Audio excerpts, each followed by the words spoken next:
Hello everyone, welcome to This Week in the Markets. Information contained in this video is intended to be general advice only and should not be relied upon as financial product advice. Furthermore, the advice has been prepared without taking into account your objectives, financial situation or particular needs. So you should, before acting on the advice, if you choose to act, consider the appropriateness of the advice having regard to your objectives, financial situation and needs.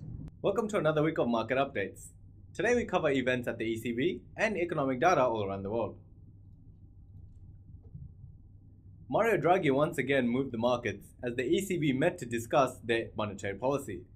The ECB kept their benchmark rates at 0.5% as Draghi further outlined that the European economy will recover, thus reducing the need for further interest rate cuts. The euro rose against all of its 16 major peers, including a 200 points plus advance against the US dollar.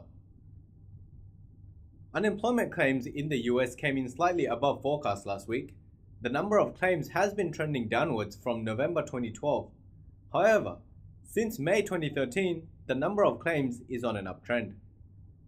Non-farm employment change beat expectations with a headline of 175,000.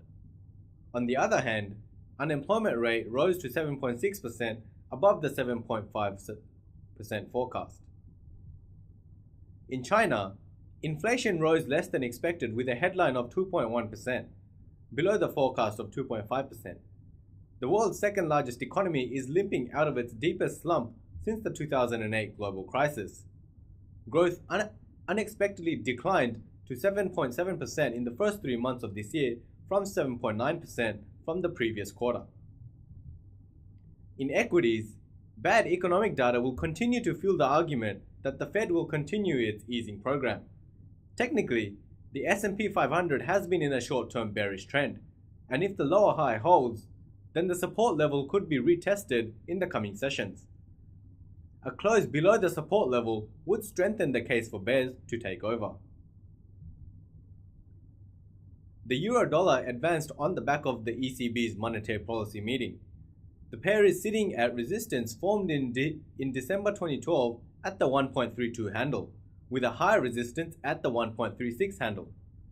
With a long-term view, if Draghi's prophecies of economic growth are to come true, then we would be looking forward to rising interest rates in the future, which would have an appreciating effect on the euro. The dollar-yen fell to below 96 yen at one time as the pair fell approximately 250 pips below the open. The BOJ left its policy unchanged, a move the markets did not like as the Nikkei slipped 2% after opening below the 13,000 level. The Aussie has fallen to find some support just above the 0.94 level. Given the drastic rate of the fall, the pair may consolidate some time before a long-term bearish trend kicks in. Lower commodity prices, slowdown in China, and the imminent resources boom will reduce the demand for the Aussie, which would be bearish for the currency. On the subject of tapering, there may be a number of scenarios under which the Fed begins to exercise its power. Slowly improving labor markets and inflation would leave the market relatively stable as the Fed withdraws its accommodation in a controlled manner. On the other hand, if Bernanke & Co. begins to realize that the cost of Kiwi relative to its benefit, then they may end the program prematurely. However, this may be quite unlikely as Bernanke and Bill Dudley both underline their efforts in monitoring financial stability. This sort of tapering will likely cause volatility in the markets as it spurs risk-off behavior. That's all for this week. On behalf of Trading Pursuits, we'd like to wish you profitable trading.